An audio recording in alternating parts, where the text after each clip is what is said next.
Hmm. Hello, today we will talk about exam 2.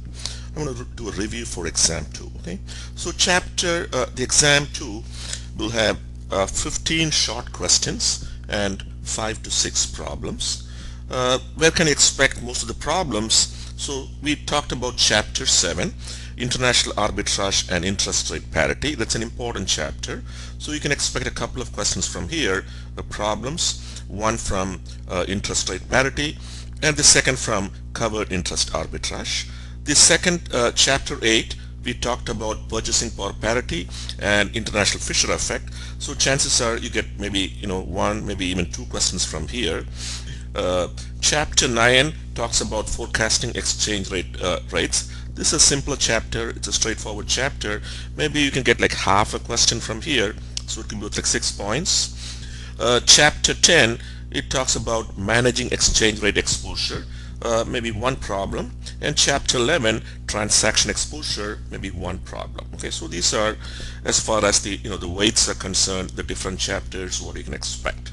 Okay, so as I said before, it's going to be 15 short questions, and it's going to be around 5 to 6 problems. Okay, so the first one is, let's talk about international arbitrage. So what is international arbitrage? So in the case of international arbitrage, we talked about interest rate parity, we talked about and covered interest arbitrage, we talked about triangular arbitrage, and we talked about locational arbitrage. So here I think locational arbitrage is very simple, straightforward. You can expect maybe 1 to 2 short questions from there. Triangular arbitrage and covered interest arbitrage are more important. Perhaps you can expect 1 to 2 problems. Okay. So what is locational arbitrage? So locational arbitrage basically tells you that, suppose you look at foreign currency quotes, there are two banks. One bank, the price is a little bit lower than the price in the other bank. Now when can you make any money? So basically here we can make money only if the ask price of the first bank is lower than the bid price of the second bank. That's one reason. And the other thing is, if the bid price of the A is less than the ask price of B. So what is it? Sorry, bid price of A is greater than the ask price of B. Okay, so this would work. So what that means here is that you're going to buy it from the first bank at the ask price, so from A, and sell it to bank B at the bid price. Now what about the second case? So the second case, what we are saying here is that we're going to buy it from the first bank B at the ask price and sell it to bank A at the bid price. So these are, I think, the two cases where this type of arbitrage would work. And gains from locational arbitrage are based on the amount of money used and the size of the discrepancy. So what that means is that the difference could be half a cent, but if you can invest enough money, that could lead to a pretty good amount of profit. Now we also talked about triangular arbitrage. To me, I think the triangular arbitrage is a little more difficult than other things. And what are we saying here? What it means here is that we are looking at currency transactions in the spot market to capitalize on discrepancies in the cross exchange rate between two currencies. So what is an example as we see here? So as we see here, what that means is that when you look at the cross exchange rate, let's say between the euro and the yen, so that is the cross exchange rate, and we are comparing that with the direct exchange rates here using the US dollar, euro to US dollar, and US dollar to yen. So here, if the euro to yen is a little bit higher than the exchange rate using the two currencies, it means that you might have the ability to make some profits, and that would be a triangular arbitrage. So what is triangular arbitrage? So we are talking about three currencies. You start with the US dollar, you are going to buy the euro, and we're going to sell it for the Japanese yen. So why do we do that? So the reason why we can make some money by buying the euro and selling it to receive the yen is because it looks like the euro is overpriced with reference to the yen. So the strategy is that you always want to buy the overvalued currency and then sell it to receive the undervalued currency and then come back to the US dollar. So the reason why we call that a triangular arbitrage is because we have three currencies. We start with the US dollar, we're going to buy the overvalued currency, that is the euro, and sell it for the undervalued currency, which is the Japanese yen. Now, is it always possible to make money? It may not be possible. Why is it not possible? The reason why it may not be possible is because most of the time when you do some transactions, typically you might face two prices. As I have marked here, those are the bid price and the ask price. So partly because of that, any potential profits you might get might go away.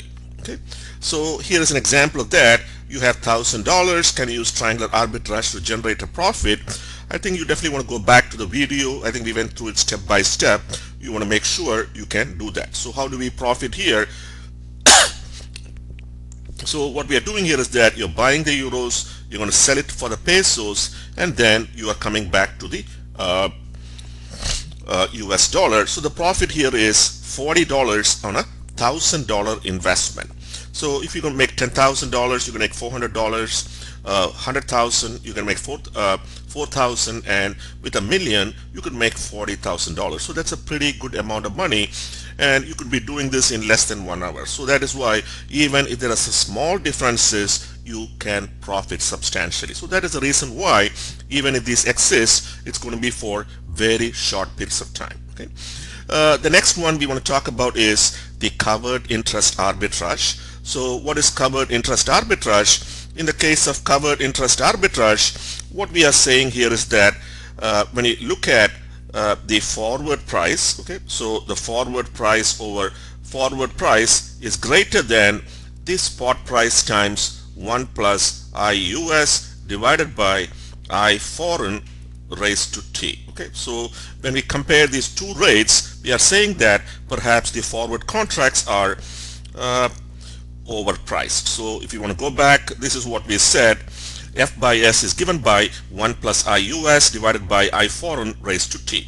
So whenever the forward price is greater than S times 1 plus I US divided by 1 plus IF, it basically tells you that the forward contracts are overpriced, and at that point you might be able to make some profit. So that would be the covered interest arbitrage. So here's an example of that. The forward rate is 0.79, the interest rate in Canada is 4%, and the interest rate in the US is 2.5%. So I think the textbook, it's a little bit misleading in the way they put the exchange rates. So here we are talking about the periodic rates, so you want to be careful about that. So usually when you talk about interest rates, we talk about annualized rates, but here we are talking about periodic rates, which basically means that the annual interest rate in Canada is 16% and the annual interest rate in the US is 10%. Now, chances are for the exam it will be a little more clearer. You can assume that it is an annual rate unless it says something else. Okay, so here we find that the futures are overpriced. And what is the strategy? So the strategy here is that you want to short the futures because they're overpriced, buy the spot, invest in Canada. So if you invest 1.25 million Canadian dollars, at the end of the year you get $1,027,000, and if you keep in the US, you would have made only $25,000. So that would be the difference is $2,000. Now the nice thing here is that people don't wait a year. They might be able to come back and make smaller profits, but in much shorter periods of time. Okay.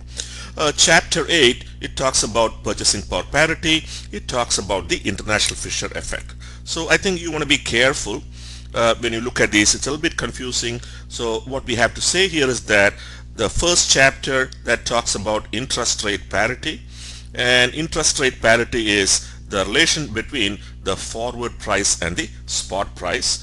Now purchasing power parity, it talks about the expected spot price to the current spot price. Okay, so and here we are talking how it is related to the inflation in the US and the inflation in the foreign country.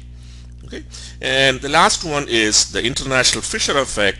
So again, it talks about the expected spot price to the current spot price. Okay, and again it talks about how it is related to the interest rate in the US and the interest rate in the foreign country. Okay, so what we have to think about is that interest rate parity deals with the forward price. Okay, purchasing power parity is the expected spot price and how it is related to inflation. Okay, inflation is the key, not interest rates. And international Fisher effect, again it talks about the expected spot price and the current spot price, how it is related to the interest rates in the US and the interest rate in the foreign country. So what is the purchasing power parity? It tells you, basically it tells you that the expected spot price over today's exchange rate is equal to, okay, 1 plus the inflation in the US divided by 1 plus the inflation in the foreign country raised to t. Okay, now in English, what does it tell you? So absolute purchasing power parity tells you that the same basket of goods should have the same price all over the world. So as an example, if you compare the US to the Canada, I think right now the exchange rate is 7.6. So if you want to buy one Canadian dollar, you have to pay 0.6 US dollars. So what that means is that, you know, this may not be a strict example, but if you look at the exchange rates, so if the iPhone is around $600 here, on an adjusted basis, it will be selling for 1,000 Canadian dollars. Okay. Now, what is a relative form of purchasing power parity? It tells you that due to market imperfections, prices of the same basket of goods will not be the same when measured in a common currency. However, the rate of change, so the rate of change has to be somewhat similar when measured in common currency. So what does it mean here? It tells you that the change in the exchange rate would depend upon the interest rate, the inflation differential between the two countries. And that's what we see here. So the change in the exchange rate is given by 1 plus the inflation in the US divided by 1 plus the inflation in the foreign country minus 1. Okay, or roughly it means that the change in the exchange rate would depend upon the differential inflation. Okay, so let's look at this example. As of today, assume the following information is available. The real rate of interest is 2% in the US and Mexico. The nominal interest rate is 11% and 15%. The spot rate is 0.2. The 1-year forward rate is 0.9. So the first question is that use the forward rate to forecast its percentage change in the Mexican peso. So whenever we talked about the forward rate, we are talking about the forward premium or discount. So that is given by F minus S over S. And the answer here is 0.9 minus 0.2 divided by 0.2, or the exchange rate change is going to decline by 5%. Okay. Now, what is the second one? The second one we are going to talk about is we're going to talk about the differential in expected inflation to forecast the change in the Mexican peso. So if you go back and check the numbers, the inflation in the US is 11, the inflation in Mexico is 15, and the real rate of interest is 2% in both countries. So what about the inflation? So the inflation in the US is going to be 11 minus 2, which is 9. The inflation in Mexico is going to be 15 minus 2, that is 13%. Okay. And that is what we want to use here in the formula. So this tells you the change in the exchange rate is negative 3.53%. Okay. Now the last one is the international Fisher effect. It talks about the nominal interest rates. Basically we are saying that there are two parts to that. So the first is the expected inflation and the second would be the real rate. So the nominal interest rate is equal to the real rate plus the inflation. That's what we are saying here. So basically what does the international Fisher effect say?